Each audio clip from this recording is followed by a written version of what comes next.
Boa tarde. Estamos aqui reunidos com o pessoal de informações estratégicas em vigilância em saúde, que irá nos prestar esclarecimento sobre a doença que ocorreu em Santa Rita do Trivelato, a hantavirose. Qual o principal hospedeiro dessa doença? Bom, o principal hospedeiro da hantavirose o principal não, é o único que a gente tem, né? É o rato silvestre, é o rato do campo. No Mato Grosso nós temos 3 espécies, sendo uma a principal responsável pela dispersão do vírus no estado, que é o Calomes, é um pequeno roedor de tamanho mais ou menos o tamanho de um celular, pra você ter uma ideia, para a gente ter uma referência.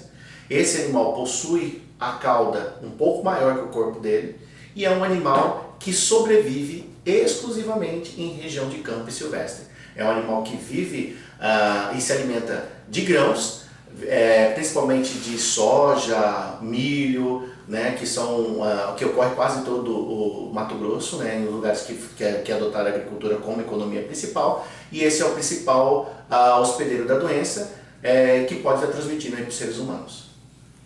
Quais são os sintomas da hantavirose?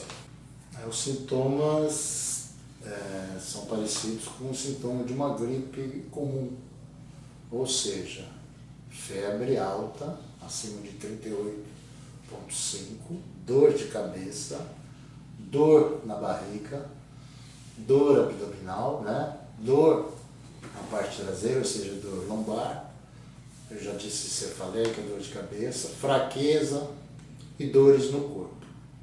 Poderia facilmente ser confundido com uma gripe, mesmo porque tem todos os sintomas. Sempre confundido com uma gripe. Qual o tratamento e o tempo de incubação da hantavirose? Período de incubação, muita gente fala de 4 a 60, de 2 a 60, de 4 a 55, mas vamos preconizar de 2 a 60 dias, né? É o período de incubação da doença. O tratamento, não existe tratamento específico para a hantavirose. De acordo com o algoritmo do Ministério da Saúde, você obedecendo aquele algoritmo, questão do hemograma, questão do raio-x, você tem que disponibilizar UTI. Tratamento para a hantavirose é UTI, unidade de tratamento intensivo. Todo infectado com a hantavirose provoca, esses sintomas vêm à tona e a doença se manifesta a partir do momento da infecção, a doença se manifesta em 100% dos casos. Seria isso? Acontece o seguinte, como muitos autores falam, de 2 a 60, de 4 a 55, a questão da hantavirose é o seguinte, nos 4 primeiros dias da doença, você não tem prognóstico nenhum. Não dá para saber o que é. Não dá para você definir o que é. Então, é uma gripe, é uma dengue, então você confunde muito. Você tem todos esses sinais e sintomas que ele fala. A partir do 5º dia, você pode ter alguns complicadores, como a dispneia, que é a falta de ar. Isso tendo, ou antes, o profissional que mais ou menos suspeitar que seja, ele tem que fazer um raio-x de tórax, um hemograma, né, para poder avaliar se esse paciente é suspeito ou não.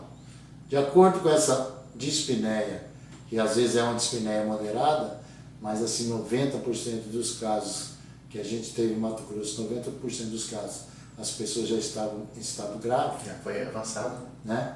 Então aí é muito difícil. Só através do diagnóstico. Você não tem como fazer o diagnóstico antes.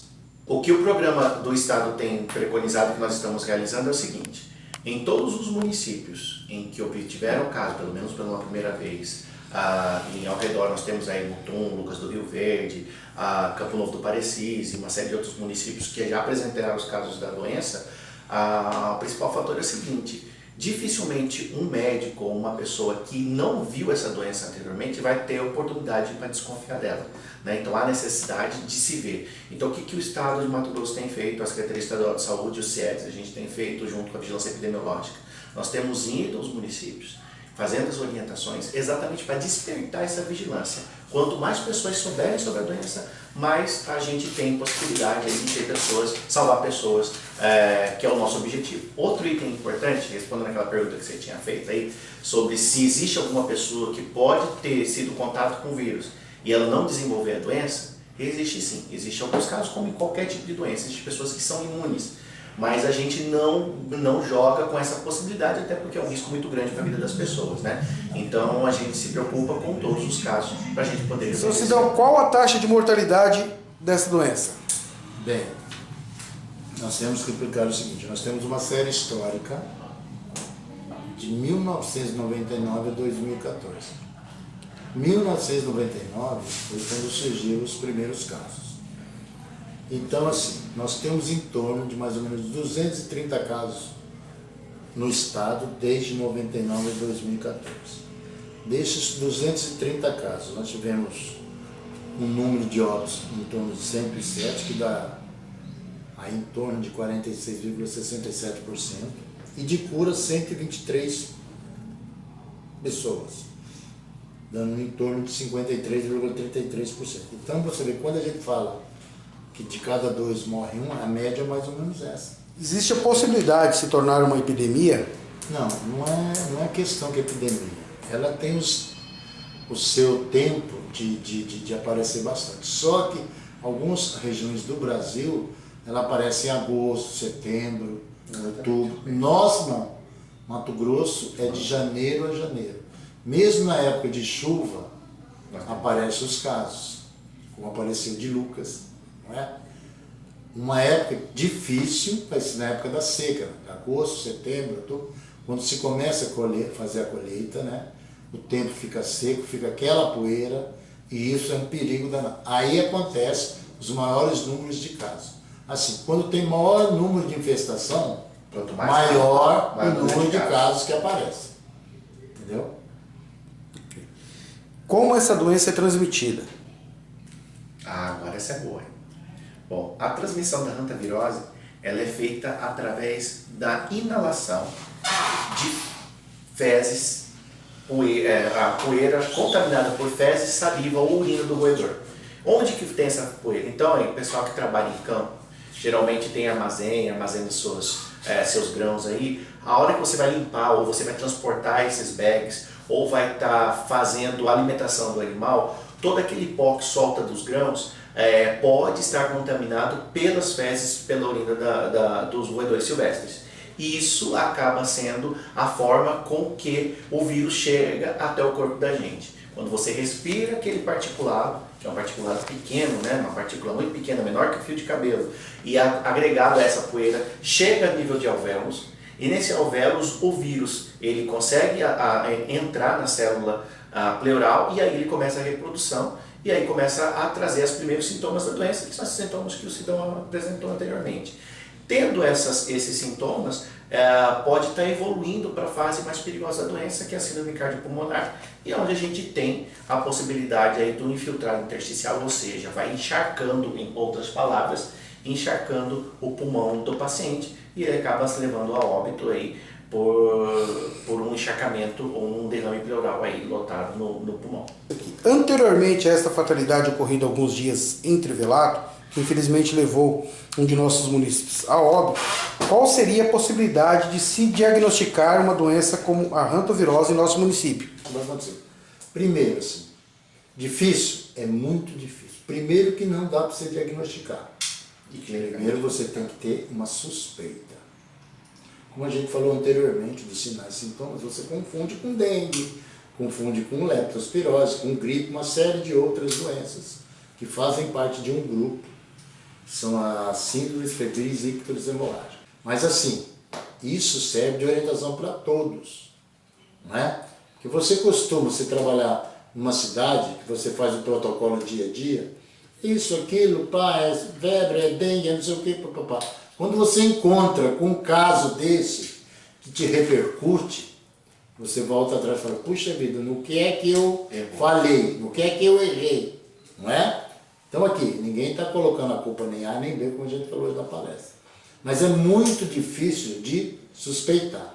Depois que você fala, depois que acontece o caso, as pessoas dizem, nossa, eu poderia ter feito isso, eu poderia ter... Mas é muito difícil. Aqui na câmera, só para a gente complementar, é o seguinte, geralmente a medicina ela trabalha com as hipóteses de época também. Então, na época em que está acontecendo início de H1N1, as doenças como dengue, que são mais comuns, então é mais lógico que o médico suspeite inicialmente dessas doenças.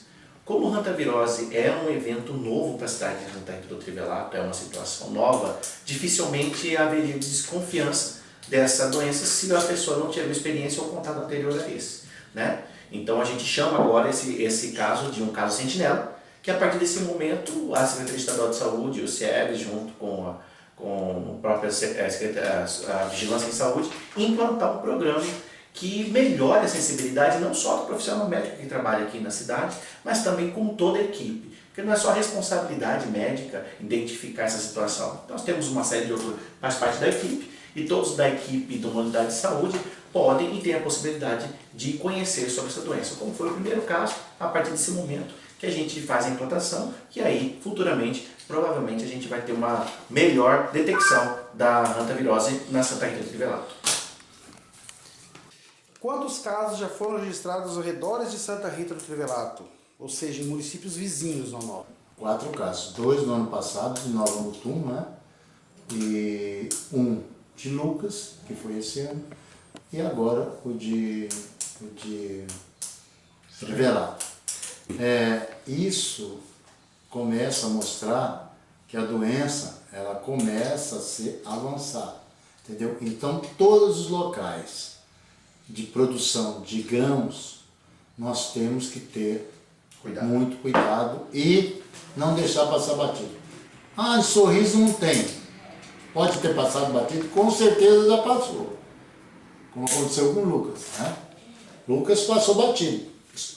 Primeiro aconteceu. Depois do primeiro já teve uma suspeita no segundo. Entendeu? Quantos desses 4 casos ocorridos ao redor do município e no município houve óbito? Ou seja, não... 3 óbitos. 3 óbitos em 4 casos. Certo. É bem alta a letalidade da doença. Em Mato Grosso, qual o número de casos? Vocês têm uma ideia? Em torno de mais ou menos 230 casos. Uma série histórica de mais de 10 anos.